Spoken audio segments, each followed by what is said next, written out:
Hello and welcome to Forward, a podcast all about finding small steps we can take in order to move in the direction of our dreams.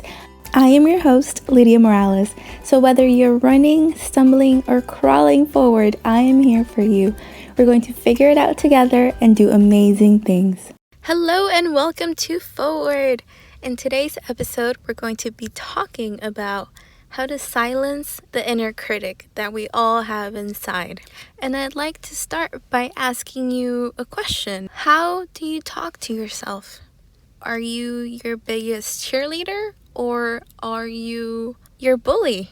And would you ever talk to your loved ones the way that you talk to yourself? Now, if the answer was no to the last question, then that means that you're not treating yourself very kindly. But the good news is that with today's episode, I'll be giving you strategies on how to silence that inner critic and how to slowly learn how to be your own cheerleader and your own friend. As silly as that sounds, but words and thoughts are so powerful, and if you're not treating yourself with the kindness that you deserve, then in the end, it's just going to be harmful for you and for your mental health and for the goals that you have. So I'd really like to start by addressing how we talk to ourselves and why it's so important to cultivate a kind friendship with ourselves. Ever since I can remember, I've talked to myself in a harsh or negative way,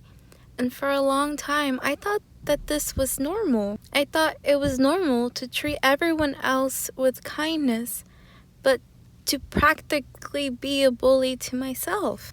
You know, you always hear the phrase, treat others how you want to be treated. But I was treating others so much better than how I was treating myself. And I was talking to others with so much more respect and kindness than how I was talking to myself. And no one ever taught me to do otherwise. I don't know about you, but I really don't remember growing up and having an adult figure tell me to be nice to myself, but I was always told to be nice to others. So if you're like me, you ended up putting everyone else before you. And in my mind, that was what it meant to be nice to others. By putting myself last, in my head, I was being nice. And my inner critic was very harsh. I mean, I would tell myself that I wasn't good enough, that I wasn't skinny enough, that I wasn't pretty enough, that I wasn't smart enough or strong enough. And these were all normal things for me to tell myself. And this shouldn't be how we treat ourselves or talk to ourselves. This shouldn't be the norm. And if we don't learn how to be kind to ourselves, then we'll go the rest of our lives bullying ourselves and creating self-limiting beliefs and not living an intentional life. Now, I once heard a really great example on how to tie this all together. And the example was this. Imagine that you're going on a very long road trip and you can take one friend to go with you, either friend A or friend B. And when you think of friend A, you start getting really upset and dreading this road trip. Why? Well, because friend A is so negative. They complain about everything. They tell you that you're a terrible driver and don't like your music. They comment on your weight, what you wear, how you talk, and how you look in pictures. They don't even believe you can make this road trip, and they have an issue with how you do your hair. But then you think about taking friend B, and you start getting so excited because friend B is so passionate about life. They're such a happy person and they're excited for this road trip. They believe that no matter what happens, this will be a great trip and they are kind to you. They cheer you on and help you whenever you need it. And you just know that this will be a pleasant and memorable trip if you take friend B. So I'd like to ask you, what friend would you pick? So clearly, friend B is the best choice, without a doubt. So if this is the friend we'd like to take on a road trip, why are we carrying friend A with us 24/7? The road trip is our life. And we need to let go of that critical and negative bully that we've created.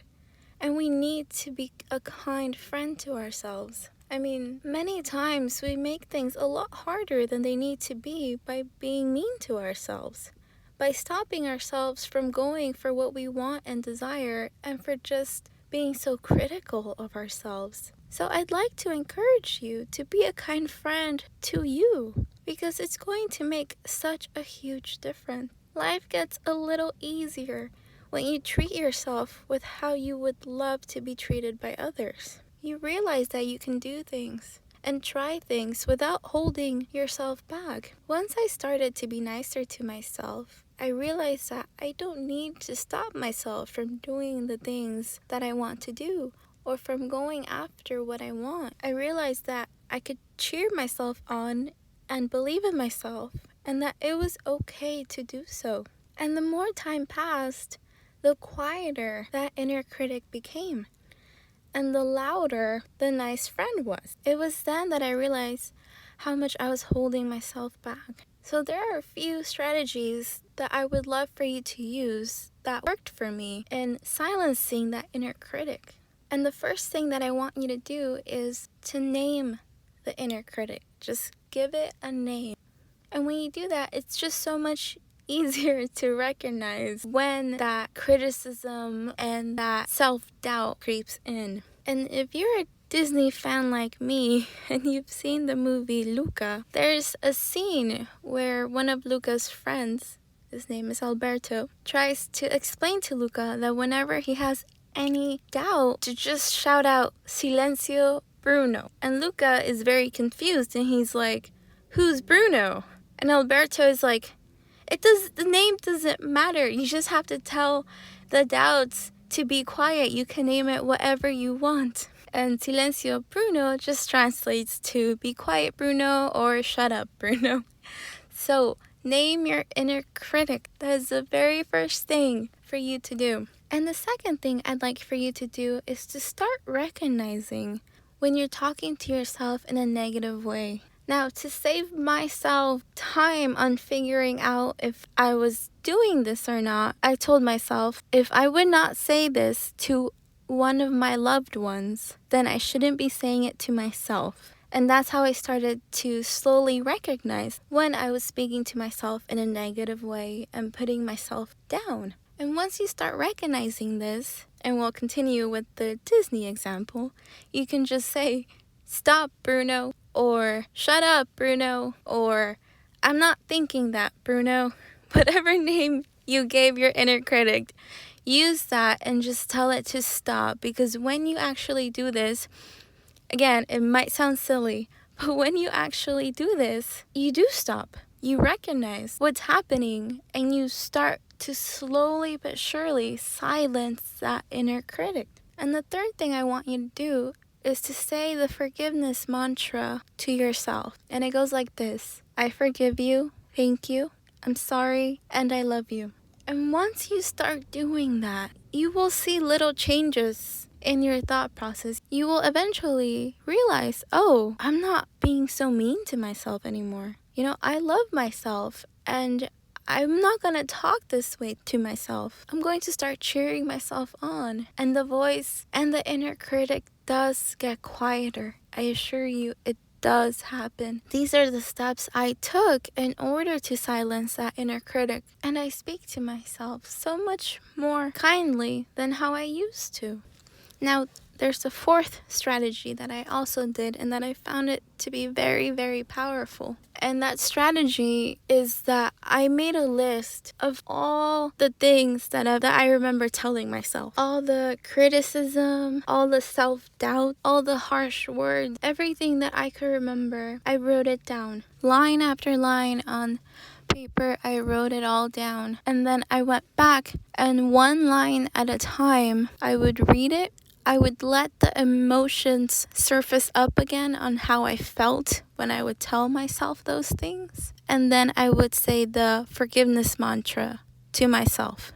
For every item on that list, I said the forgiveness mantra to myself. And it was so powerful because we are so mean to ourselves. And to let that go, to let that energy go, that's where the forgiveness mantra comes in. And to do it for yourself and for that inner critic, it's so powerful. And it's going to help so much in clearing those blocks of self-doubt and limiting beliefs, and of us not feeling worthy of things or as a person. So go ahead and give this a try. It's such a powerful exercise, and you're going to find that it's going to take more than one day to clear these blocks. So write down the list every day if you need to, until you don't feel those blocks anymore. And it's going to help you so much, because I don't want you carrying around that inner critic for the rest of your life.